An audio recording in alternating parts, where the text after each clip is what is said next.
That's funny. We were literally just talking about this the other day about Blood DK and offense buff. And here it is. Blood DK damage of all spells and abilities increased by 6%. And is that a good thing? Is it a bad thing? Obviously, it's more damage. Do we need it? I think if you look at, actually, I have it up still. If you look at like logs and stuff, Blood DK's damage is not very bad at all.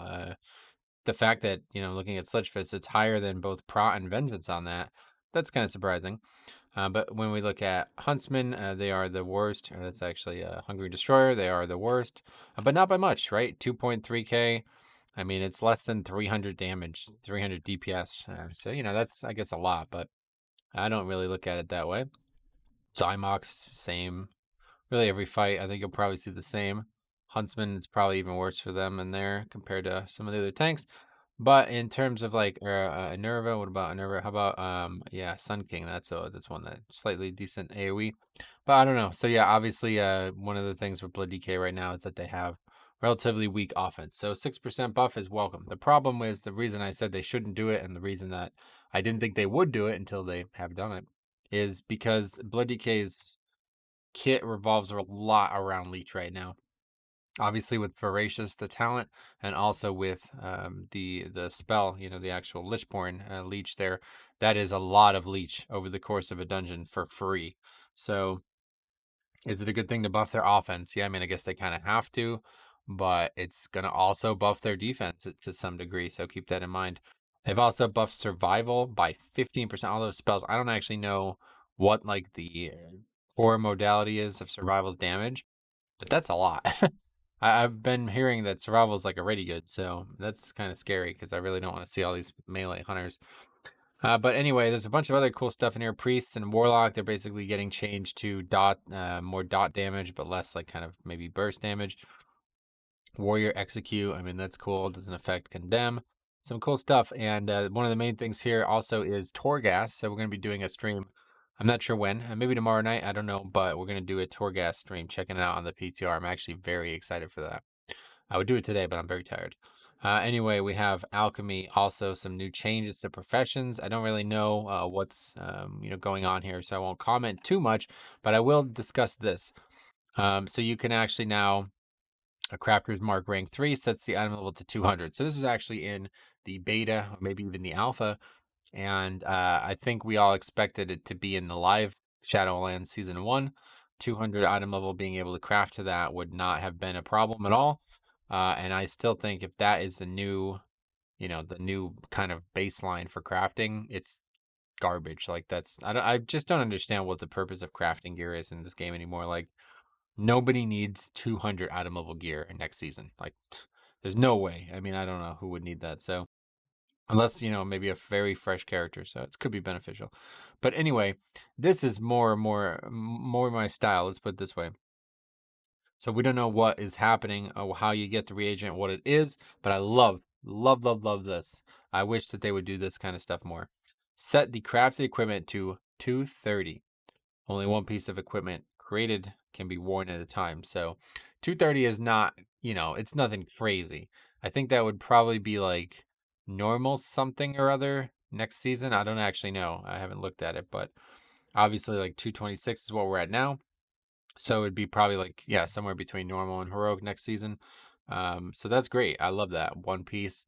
Hopefully I'll be able to craft one, with my paladin. I don't exactly know how this whole system is going to work, but I love seeing profession stuff. So, yeah, so we'll talk more about this Torghast stuff. I'll do a whole video on that when we do the stream. So let's take a look. Actually, what I wanted to do today was make a video on this Preach interview with Ian Hazzikosis. So what you guys might know my thoughts on Preach, whatever. It's a great interview, and he's a good interviewer. I'll tell you, he always gets the best out of Ian.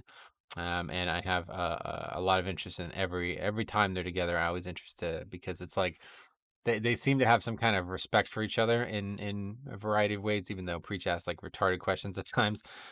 Ian just seems to enjoy being around him, so it's good. It makes for a better interview. So anyway, we'll go through some of we'll just go through the questions and I'll give my thoughts on the answers. I assume you've seen it. If you haven't seen it, yeah, you probably want to watch it because I'm not going to be reading all of this. But there's some questions in here that got answers that I've been asked a lot about. So I just want to make a video on that too. what is happening with the current state of Shadowlands? So Ian basically said, like, yeah, it's not ideal. And the main thing I think is to take away that this is the first patch that they had to do entirely without being able to be in the offices. And that's maybe big deal. I don't know exactly. Obviously, nobody does other than them, but it does make sense from what I've been told. And I, can't give you the sources, but from what I've been told, the big thing is they're having a lot of trouble getting the art and like kind of like the voice and sound stuff together. And that is pretty, yeah, obviously that's like you can't launch the patch without that. So the development, they're basically on different pages. Let's put it that way. They're on different wavelengths, different timelines. Okay, so they're talking about Korthia. I don't know anything about that, so we'll just move on. What's the deal with the special Sylvanas bow? So, yeah, they were considering making it like an artifact or a legendary of some sort, but they just made it an epic. If you don't know, it's a weapon that only hunters can use, and it gives you a whole new ability. And I'll tell you what, I'm very eager to see how they stop other classes from using this. I don't know, what actually can be done in this game nowadays, but warriors and rogues can still equip bows. It sounds a bit absurd, but they can. And I was actually thinking about leveling a rogue with a bow. I thought it'd be very interesting. But no, that is very odd. I would be interested to see if there's actually like if when you put the bow on, even as a warrior, do you get the new ability? Because it comes with a whole new ability.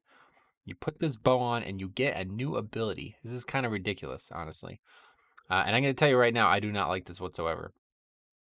Not at all. I do not like that there's a single, basically, class spec. Because think, right? Right? Hold on a second. We just buffed Survival Hunter. Nobody's gonna play survival. I mean, that bow is giving you a whole new ability. That's got to be the best spec. Like that has to be the best DPS thing in the game, right? There's no way that's not best in slots. So who's gonna play survival now?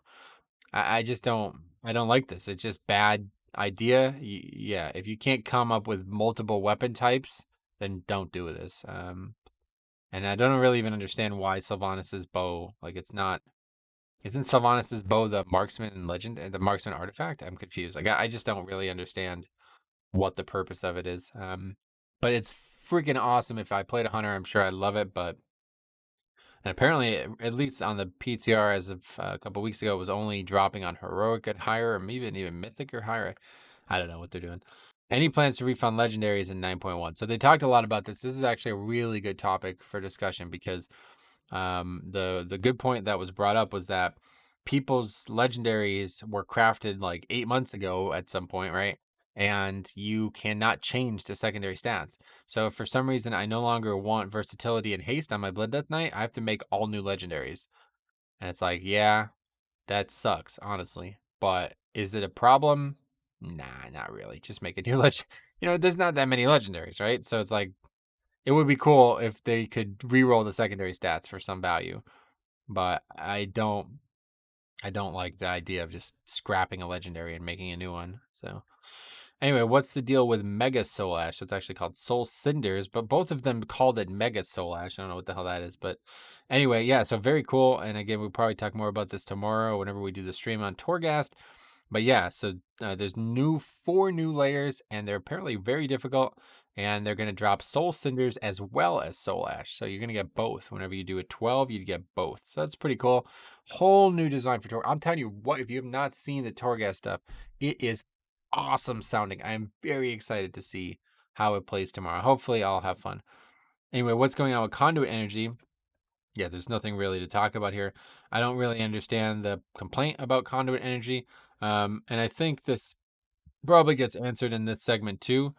At some point, it gets answered, but Ian's basically like, we do not believe that there is any combination of conduits or soul binds that is non-viable.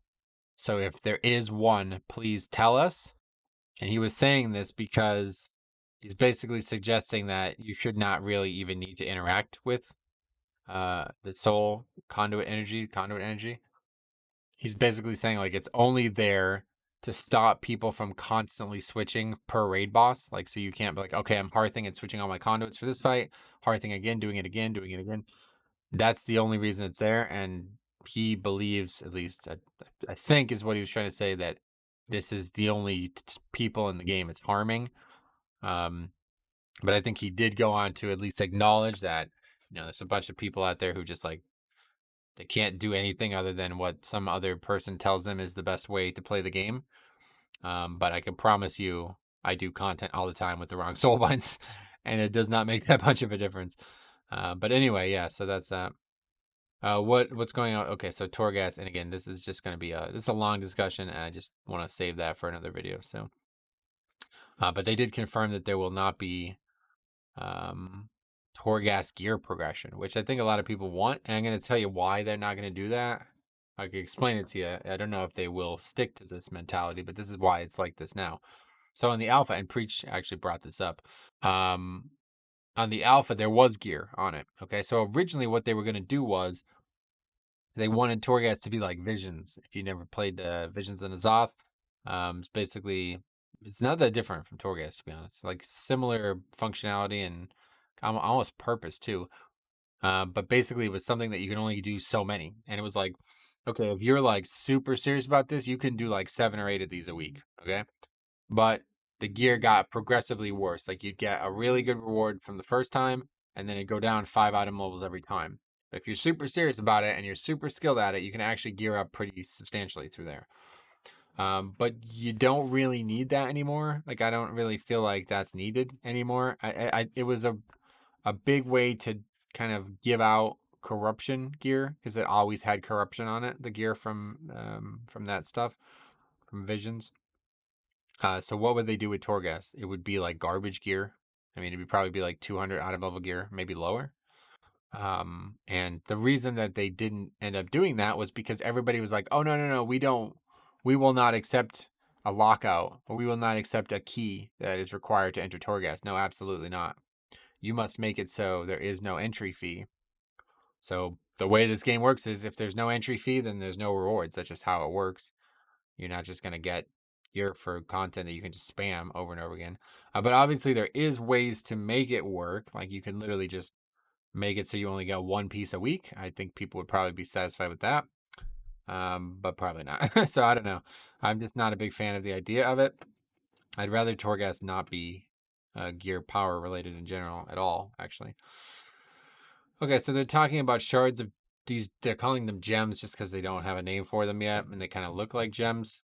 Um, Basically, they're looking at some form of unique bonuses, but class sets will return after 9.1. So they talked about 9.2 for class sets, and that's the next bullet point there. But the goal for raid gear in 9.1 is to make raiders primarily look for raid gear and then fill with gear from other activities. So it's like they're trying to make. They actually talked about this a while ago, but at the time, PvP gear was like the best gear in the game.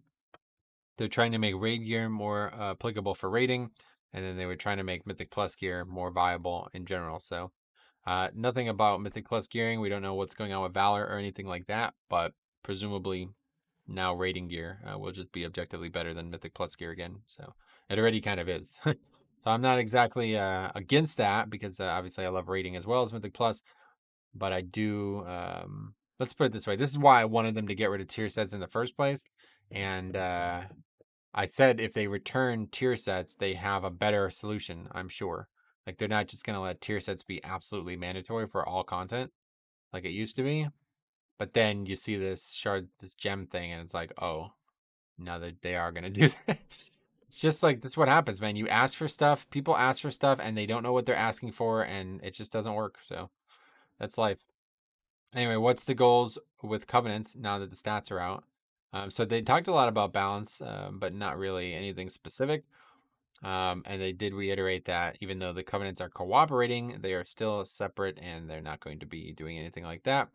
And of course, I honestly, at this point, if you are still concerned with this, I don't just go do something else. I mean, like, honestly, it's not changing. Okay, this is just too big of a system for them to just completely overhaul just because friggin' people don't know how to pick a covenant. You know what I mean?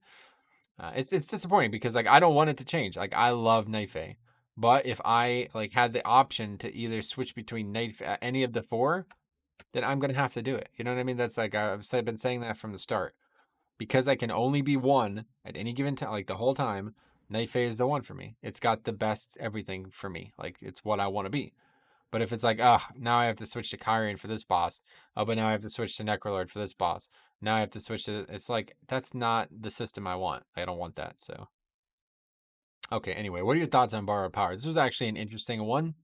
They did talk. This was a lot. Let's read all this because this was actually interesting. Very interesting to hear this. It's something they talk a lot about, but as they keep adding more abilities, there's some bloat. So they basically open with saying like, there's no possible way that they can get rid of all borrowed power. It's just not possible. And he didn't say this, but he should have. This is the right way to answer this question. You don't want no borrowed power, okay? Because it's like this whole monkey's paw bullshit that happens with this game all the time, right? So you're going to ask them to give no borrowed power, and then you're just not going to have any power gains at all. You're literally going to be the strongest you are at the start of the season, at the end of the season. And you don't want that. Like you think you do, but you don't. Again, you do not want that because that gradual nerfing of the content is the reason that players like myself, frankly, can get better over the season. Like it's not just me getting better, it's also my character getting better. And the borrowed power, that's the only way you can do that, right? My character can't keep creeping stronger every few days, every few weeks for 2 straight years, for 10 straight years. That's not possible. Okay. So make that very understood. I hope people start to understand that because that's what they should have said. I don't know why he's sometimes hesitant to answer questions like harsh, like the hard truths, right? That is the hard truths of this. There is no option to have no borrowed power in the game. And he even brings this up in a little bit. Anyway, if you add more talents, eventually it becomes hard to think of new cool things, and there's some bloat, and it's unsustainable. And that's the big thing. You can't just keep adding new spells to the game every expansion. It's just not possible. You have to take some away because then eventually you have like 30 new spells after 10 years. And I know like people are like so freaking ADHD nowadays, and they only care about what's happening right this very minute. But the people who make the game don't. They don't. They're not thinking in that way. So they actually brought that up with the Legion stuff, right? So this is the next part. They want to figure out a way to leave the RPG in WoW where you conquer the threat and keep the things that you've learned. And they need to find a middle ground between borrowed power and systems that you keep, right? They're happy with Shadowlands, but there's more information to share after Shadowlands, and they want to find a way to continue systems forward. So it's like, what are you talking about? You're teasing 10.0 already? What is this? It was a very interesting point of the discussion, and I would recommend you watch this if you haven't. But he specifically brings up like how awesome getting the Legion content, like the borrowed power of Legion was, and how regrettable it had to be that they had to remove it. So they're trying, like, I think the summary is like, we want to find a way for that to not, for the badass part to start and not end. And I think they're on to something with what they did in BFA, where that, the Heart of Azeroth's still in the game. It's still extremely powerful. If you go back and try to solo old raids, it's huge. It's a percent. Most of the essences and stuff are percentage based stuff. So it's just like flat extra benefit by having that neck on, even a way lower item level. So I'm very interested in this part, and I don't know what that even means, but we will see. This was a very odd question and a very odd answer. Has the item level variance changed in Shadowlands? No, one item level should still be about 1%. 1% of what? I mean, that's not even close to being true, right? What are we talking about? 1% of what? It's not. It's not even close. That's not even, I mean, it depends on the item, it depends on the spec. Why would you say that out loud? But then it gets even stranger. The rate of inflation has probably shrunk slightly, as it used to be 15 item levels, but now we're down to 13. So that's an interesting point, okay? Because it's like, yeah, we get higher item level stuff slightly quicker because the tiers are slightly compressed, but we obviously have more power than we would in season 1 of BFA. I mean, what? What are you talking about? I think he misunderstood the question or something, because that's just wrong. That doesn't even make sense. So like if you go look at our characters at the beginning of BFA and you look at our characters now, and this is like, and this is again Preach's fault for not making this more clear, but they changed the way like there's a stat cap on secondary stats, right? Nobody's talking about this. We're gonna go into the second season, and some characters are already, is it still in the game? Like, why is nobody talking about this? It was such a big thing in the beta, and it just because in season 1 it's not made an impact yet. But it's like I have freaking 20% versatility. Okay, that's a lot. I went back and looked at VODs from BFA. I had like under 10% versatility for the entire expansion. Like I'm talking about in season 4 of BFA before corruption. It's like what? We have way more stats than we did in the last expansion. But I think what he's trying to say is that it's like the same curve will be there for every player, and it's not. It's just not. I don't know why you would even ask this question in this way, and why he would answer this question this way.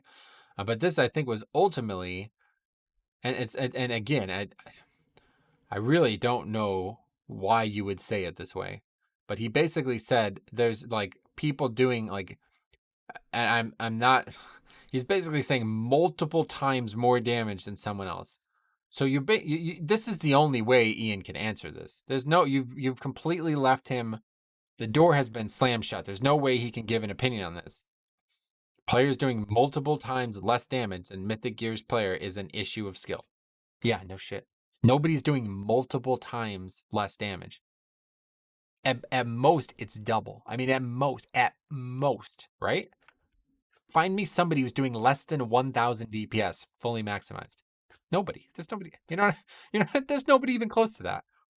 So it's like, yeah, that's just not true. I don't know why you even bring it up like that. But yeah, obviously there's a bigger gap. I don't know. The whole thing was very strange. There's a lot to do in Shadowlands before an alt is ready. Any plans for alt catch-up? And I think there was something, but they basically said like no. Another great answer was basically like, we can't do that because the people who are actually looking to switch mains would not be able, like, they wouldn't have it for them. They wouldn't have a new main. You know what I mean? It's actually a really good answer to this. A lot of people, or, like me too, a lot of people play alts as a second character.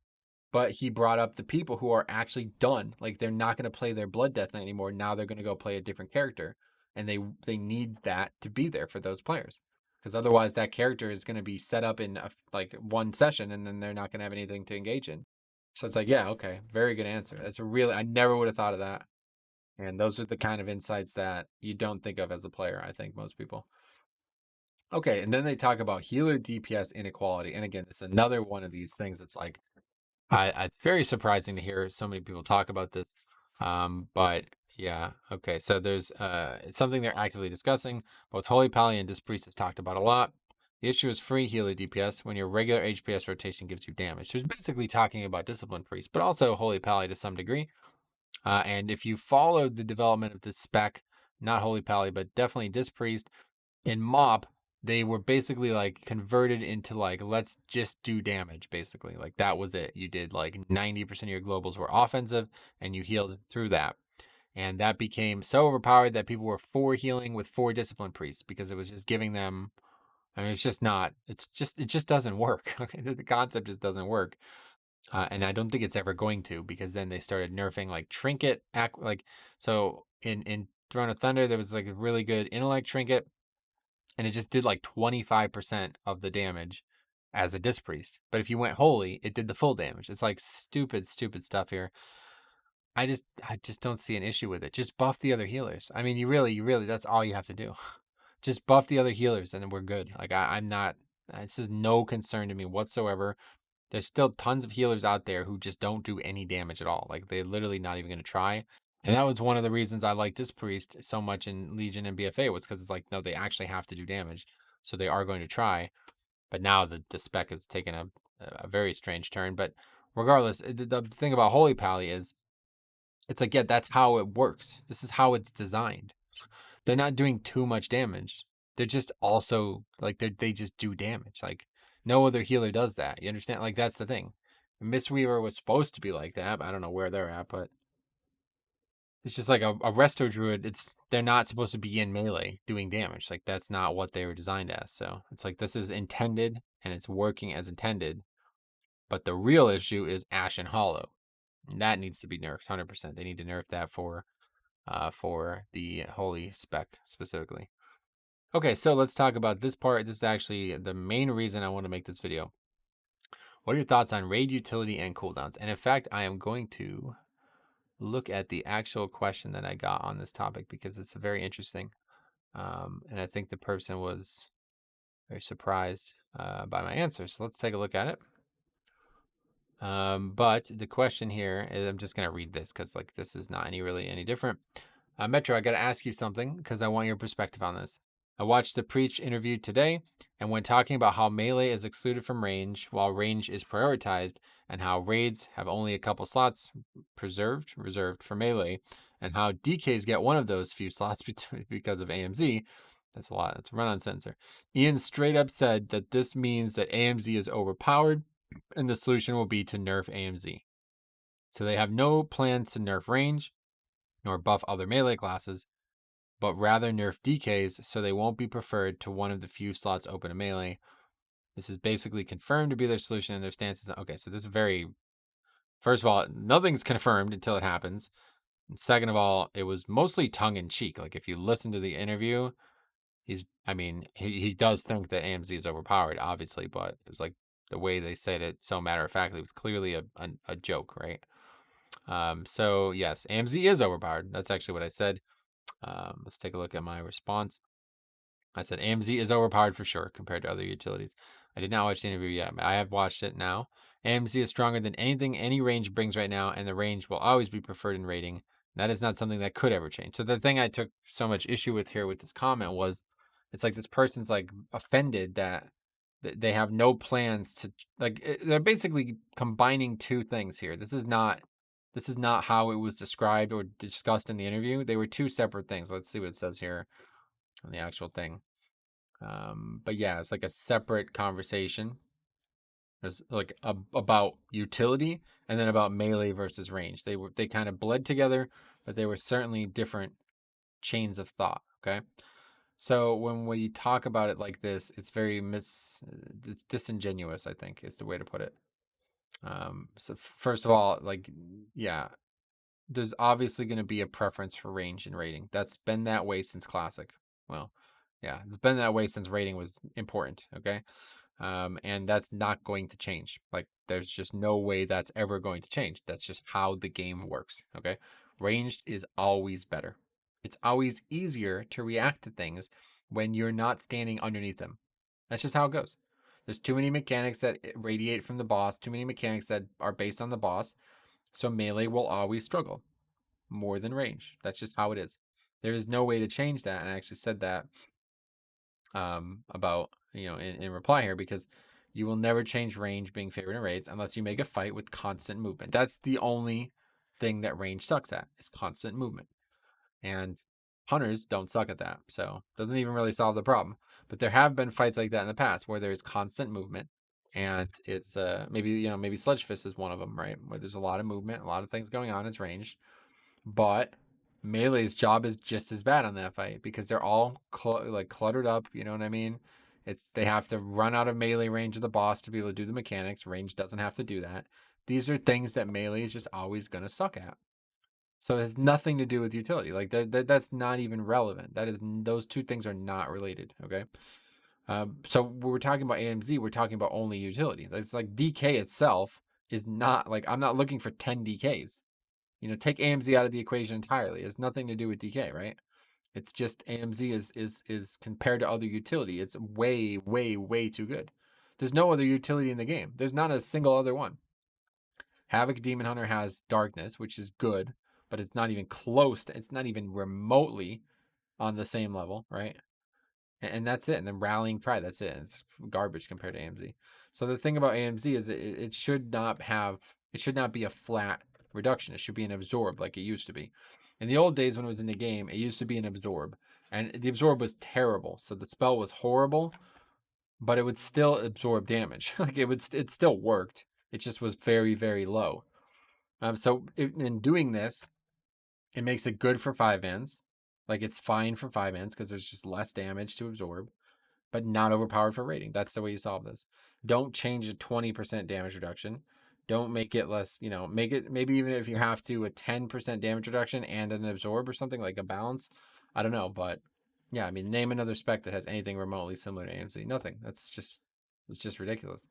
And death grip and battle res and all this other stuff that they have. It's like, yeah, very, very good for raiding. There's been raid fights where it's like, we cannot do this fight without multiple death knights. That's always been that way. So they are a little overboard as it seems right now with AMZ as well. But the big problem was rogue. This was brought up a lot recently. Rogues have zero. Like, actually, I cannot think of a reason to bring a rogue. There's one reason, and I always bring this up. It's blinds, blinding the mobs on Kael'thas. That's it. That's literally it. Rogue is good damage. It's fine. I'll take it. Shroud's useless. All their stuns and all their other stuff, pointless. Doesn't help at all. They're no longer the best soaking classes. Not even close, right? So it's like, yeah, I mean, why bring a rogue at all to a raid? No reason. Can't think of a single reason. Every other class I can think of at least one reason. But rogue, other than blinding the birds on Kael'thas, I don't. There's nothing. So it's like, unfortunate. That's the problem. Meanwhile, AMZ, right? So anyway, yeah, they want to do class utility instead of spec utility, which I don't. Yeah, it's fine one way or the other. I guess I'm happy with that, but it doesn't really help when the classes only have like DK. So you can only bring one blood DK. So if you have no DK DPS, then you just don't have what you need.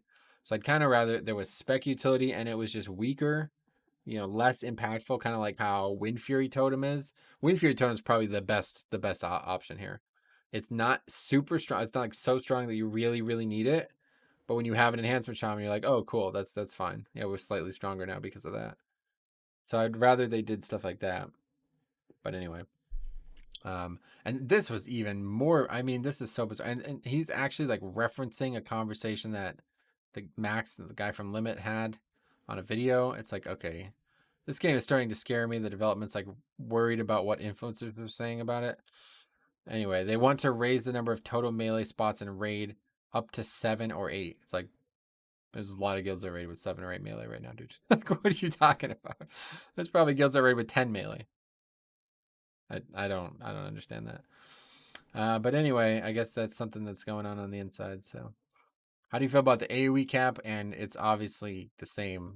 They works. That's what he says, and I agree entirely. But this is actually the big thing. It's so freaking stupid for legacy content. Like, literally, it's retarded. I mean, you can't. There's 50 mobs attacking you. You're taking 0 damage, and it takes you 5 globals to kill them. Yeah, no, don't do that. I don't think there's a way to solve that though, unfortunately. But yeah, it's they did this part perfectly. Having like multiple kind of breakpoints where your AoE is strong, where your AoE is weak, where your cleave is strong, where your cleave is weak, where your single target is strong, weak, etc. So that it's working. It's perfect. I think it's done perfect. And these people who are like a world where uncapped AoE is still king, but only a handful of people get it is not where we want to end up. It's like, yeah, that's true, obviously. Like, that's just him saying a fact, like just stating a fact. But it's not. It's not still king, is the thing. Like, okay, sure, if you're in the MDI, then yeah, it's pretty important. But very, very, very few people are doing content where you're fighting more than 5. Like, at least it had to be way more than 5, right? 6 is like, okay, one mob is dying slightly slower than the other 4. Like, that's not enough. I'd say at least 10. I don't know. Maybe that's silly to say that. But like, when do you fight 10 mobs and you actually care about killing it quickly? I don't. I don't ever do that. No, almost never. If you ever fight more than a significantly higher number than 5, it's usually fodder. It's just shit that just doesn't matter. It doesn't matter how quick it dies because it's never in danger. Obviously, dying faster is always better, but that's not the only reason that classes do damage in this game. So anyway, and talking about Mage Tower, there was nothing planned, but they love the concept, and I like hearing it about solo stuff. A lot of people want more solo content, and I think people want there to be like a solo progression pathway. That won't ever happen. It's just, I mean, it's absurd to even hear those words out loud. The thing about solo content is it's just easier than group content. Like if you tell me that I could walk into Mythic Sludgefest now and have a serious chance of killing it alone, it's like 100 times easier. I don't need the other 19 people. They don't all need to be online. They don't all need to be ready for the fight. I don't need to guide them through the encounter. It's just me. So it's just easier. I don't know if people fully understand that. Because there's people like on the forums who are like, oh no, you could make it harder. It's like, no, you can't. It's not, it doesn't work that way. It's not about the actual difficulty, the tuning of the content. It's about the people that you need to do the content. Same thing with Mythic Plus. You need 5 good players, and you never have 5 good players. That's why Mythic Plus is hard, because there's always one dope who's going to suck at some point. If he sucks at the wrong point, it's over. But you can get by maybe once or twice mistakes. But that's, if you tell me I can go solo Mythic Plus and I do enough damage and everything's self-sustainable, I'm going to destroy it. I'm going to blow it out of the water. You know what I mean? I'm doing so good on my DK. I can't control the others. That's why it's hard. That's why this game is an MMORPG, because it's all about team-based progression. You don't want that. You don't want this game. That's just all there is to it. It sucks to say it. I know people don't want to hear it. That's just how it works. But I love the idea of challenge type content. That's why I love doing solo or leveling challenges, Torghast challenges. I'd love an idea like Mage Tower that was actually difficult and not just stupid. I didn't like the Mage Tower at all. But yeah, I love to see content like that in the game. There's a lot of it already in the game. You just have to go find it yourself. So anyway, very interesting. A lot going on this last few days. So again, hopefully you will join us. I don't know when, but soon. Probably Friday night, maybe Saturday night. I haven't decided yet, but we will be doing it one, maybe even Sunday. I don't know. One way or the other. Oh, definitely not Saturday. Anyway, soon. It's happened. Don't worry about it. Why are you worried about this? Why are you so worried about this?